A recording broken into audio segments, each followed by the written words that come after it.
એવું કહેવાય છે કે શીખવાની કોઈ ઉંમર હોતી નથી અને આ વાતની સુરતના એક વૃદ્ધે સાચી સાબિત કરી બતાવી છે.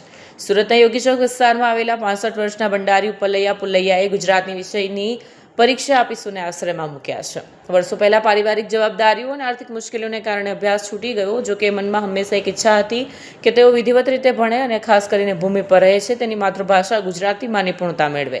આજ અતૂટ શ્રદ્ધા સાથે તેમણે 65 વર્ષે ફરીથી કલમ પકડી છે. પરીક્ષાના દિવસે જ્યારે અન્ય વિદ્યાર્થીઓ પોતાના પેપરની તૈયારી કરી રહ્યા હતા ત્યારે ઉપલૈયા દાદા પોતાની બેન્ચ પર શાંતિથી બેસીને ગુજરાતીનું પેપર લખી રહ્યા હતા. તેમનો આત્મવિશ્વાસ જોઈને શિક્ષકો પણ દંગ રહી ગયા. શાળાના આચાર્ય રાજેન્દ્રભાઈ પટેલ અને સંચાલક ભરતભાઈએ દાદાના સાહસને બિરદાવ્યું. 65 વર્ષની વયે નવી ભાષા શીખવી અને તેની પરીક્ષા આપવી એ લોઢાના ચણા ચાવવા જેવું કામ છે.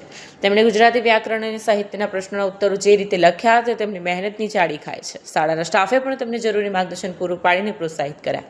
ભંડારી ઉપલૈયા પુલૈયાએ માત્ર પરીક્ષા નથી આપી પણ સમાજના એ દરેક વ્યક્તિને સંદેશ આપ્યો છે કે જે ઉંમર થઈ ગઈ હોવાનું બહાનું કાઢીને શીખવાનું છોડી દેતા હોય છે.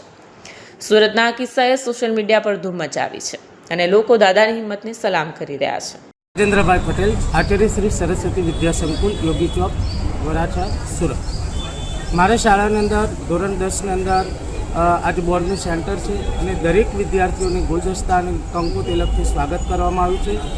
દરેક વિદ્યાર્થીઓ માટે ઉનાળાને ધ્યાનમાં રાખી ઠંડા પીણાની પણ વ્યવસ્થા કરવામાં આવી છે. દરેક બાળકો શાંતિપૂર્ણ માહોલમાં પરીક્ષા આપી રહ્યા છે અને બાળકોને શાળાની અંદર હૂંફ મળી રહે એ રીતના વાતાવરણ પણ છે અને કોઈ પણ પ્રકારની ગેરરીતિ આ શાળાની અંદર થતી નથી અને સરસ રીતે વિદ્યાર્થીઓ પરીક્ષા આપી છે. જે આપણને મોટી ઉંમરના વ્યક્તિઓ જે વિદ્યાર્થી શાળાની અંદર મોટી ઉંમરના વ્યક્તિઓ પણ પરીક્ષા આપી રહ્યા એક શિક્ષણની પ્રેરણાદાયક ઘટના છે કે શિક્ષણની કોઈ ઉંમર નથી, કોઈ પણ ઉંમરે પણ પરીક્ષા આપી શકાય છે. એ પણ એક પ્રેરણાદાયક ઘટના શાળામાં બની છે. શાળા